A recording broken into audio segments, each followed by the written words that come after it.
नमस्कार, good afternoon. आज Christmas है और आज इस बड़े दिन पर आप सब लोग को बहुत बहुत बधाई। It's a day of peace and harmony, and Christmas is celebrated across the world. The Bharatiya Janata Party joins the people of this world in the festivity of Christmas, wishing them a very good day and a very good year ahead. इस बड़े दिन में पूरे देश और दुनिया के लोगों को एक बार फिर से भारतीय जनता पार्टी की तरफ से शुभकामनाएं। हालांकि भारत में यद्यपि ये दिन हम बहुत उल्लास के साथ गिरजाघरों में जाके प्रार्थना करके नए वर्ष की शुरुआत करते हैं, लेकिन हमारी संवेदना है कि ये कठिन वर्ष है। महंगाई और भ्रष्टाचार के बीच में निश्चित रूप से कठिन वर्ष है और महंगाई तो हर व्यक्ति को प्रभावित कर रहा है। फिर भी आज इस बड़े दिन पर आप सब लोगों को, पत्रकारों को और देश के लोगों को पुनः एक बार क्रिसमस की शुभकामनाएं। हमारे लिए आज का दिन और भी महत्वपूर्ण है। आज हमारे नेता, हमारे देश के पूर्व प्रधानमंत्री और अटल बिहारी वाजपेयी जी का 87वां जन्म दिवस रहा। आज के दिन बड़ी संख्या में सभी कार्यकर्ता, पार्टी के वरिष्ठ नेता उनसे मिलने गए, उनसे आशीर्वाद लिया और भगवान से प्रार्थना करते हैं कि उनका स्वास्थ्य अच्छा रहे। It's a great day for the nation to celebrate the birthday of mister Atal Bihari Vajpayee. It's a great day for all the political workers across party lines. It's a great day for all his well-wishers, all people who took inspiration from him.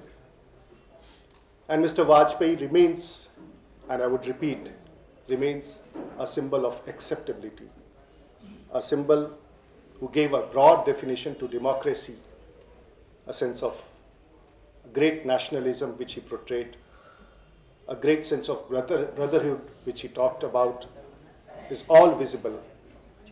And that is why today the BJP, feeling the aspirations of the people of this country, feeling the great contribution which is widely acceptable in politics, in democracy, not only within the country but internationally also, BJP has felt that it would be great if the government of the day, realizing the aspirations of the people and millions of political workers, decide to adorn him with Bharat Ratna. This is an aspiration which we are voicing today, and we would feel certainly very happy if it is considered by the government of the day.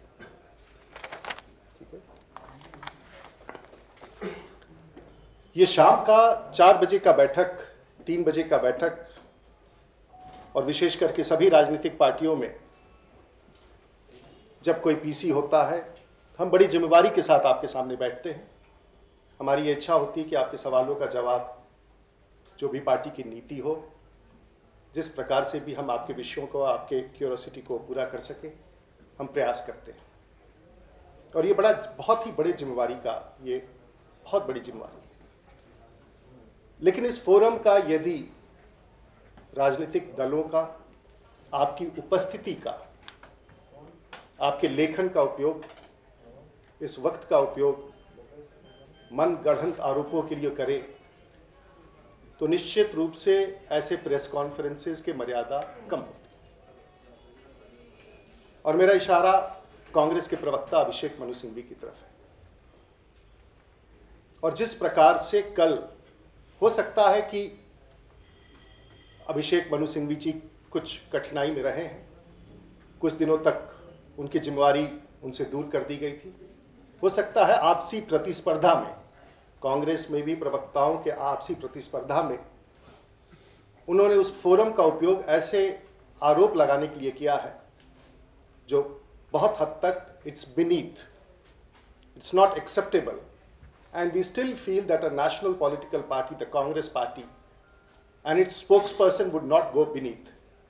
But having said that, we would like to again reiterate and ask those very questions which was talked by Mr. Abhishek Manu Singh. He talks about some Rao Dheeraj Singh. इस व्यक्ति के बारे में जो हमारी जानकारी है, वो बड़े लॉबिस्ट के उस कंपनी में काम करते थे, उनके सहयोगी थे, और पता चला था कि उस बड़े लॉबिस्ट के पुत्र के अपहरण में, उस आरोप में 2 साल जेल रह चुके हैं।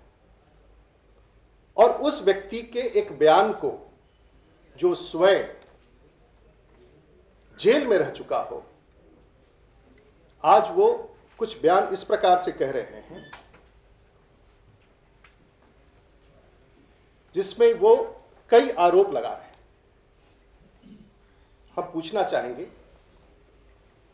कि a person who is persona non grata, who is a kin of a Congress leader, he is a persona non grata, a person who has a background of working with a lobbyist, falling out from the lobbyist, abducting the son of that lobbyist, going to jail, is found to be a credible source for the Congress party.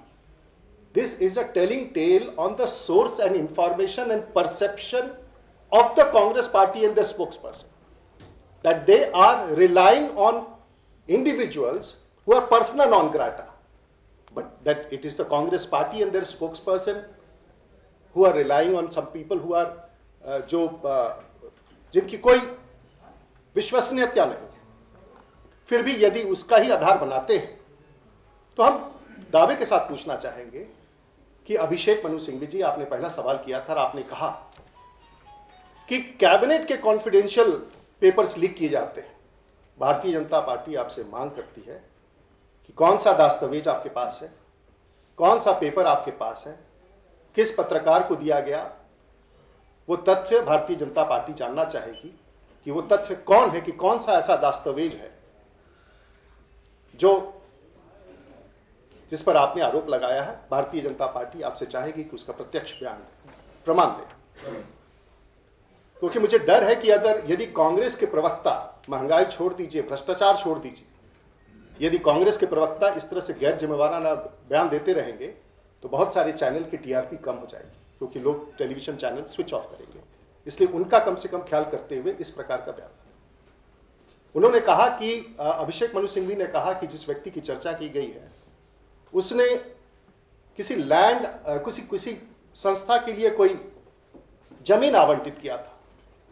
तो हम पूछना चाहेंगे कि जिस जमीन की चर्चा वो कह रहे हैं, क्या वो जमीन का आवंटन 1996 में आंशिक रूप से तब किया गया जब कांग्रेस के प्रधानमंत्री पीवी नरसिम्हा राव इस देश में थे, और उस काम को, उस आवंटन को पूरा तब किया गया, उसको स्थायी तब किया गया जब इस देश में श्री गुजराल साहब देश के प्रधानमंत्री थे और उस समय कांग्रेस का उस दल को समर्थन था।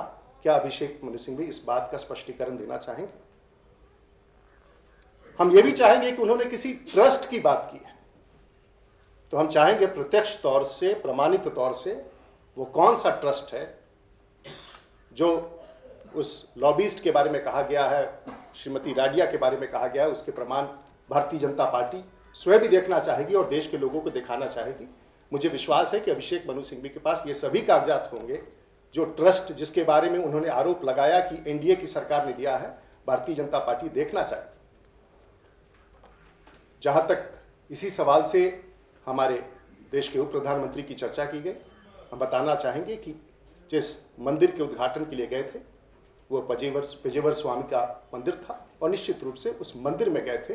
लेकिन हम फिर दावा करेंगे जो अभिषेक मनु सिंघवी ने कहा कि ये एक श्रीमती राडिया के मां का ट्रस्ट था और उसमें गए थे। भारतीय जनता पार्टी उसका प्रमाण चाहेगी, और यदि ऐसे अभियान में ऐसे उन्होंने शब्दों का उपयोग किया है तो सार्वजनिक रूप से कांग्रेस के लोगों को और कांग्रेस को सार्वजनिक रूप से इस देश की जनता के सामने यदि वो प्रमाण पेश नहीं कर सके तो इसी प्रकार के पत्रकार वार्ता में देश के सामने माफी मांगनी चाहिए।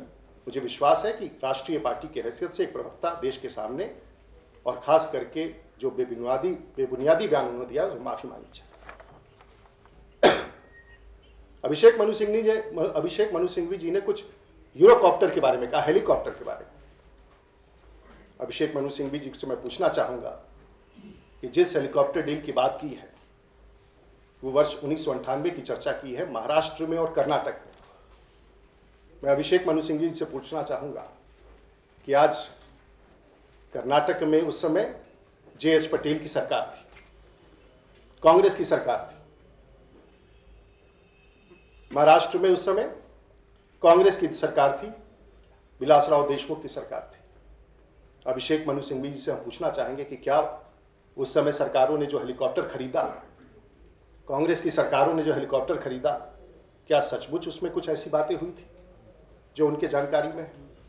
और उसकी जांच हो कि अगर ऐसी घटना हुई है जहां राज्य सरकारों द्वारा, कांग्रेस की सरकारों द्वारा हेलीकॉप्टर क्रय किया गया हो, तो तथ्य क्या है, उसमें कौन सा 2G है, उसमें कौन सा कॉमनवेल्थ स्कैम है, उसमें कौन सा स्कैम है, देश के लोग निश्चित रूप से जानना चाहेंगे। क्योंकि ये दोनों सरकारें जिसके बारे में चर्चा की गई है, अभिषेक मनु सिंघवी जी वो कांग्रेस की सरकारें थी।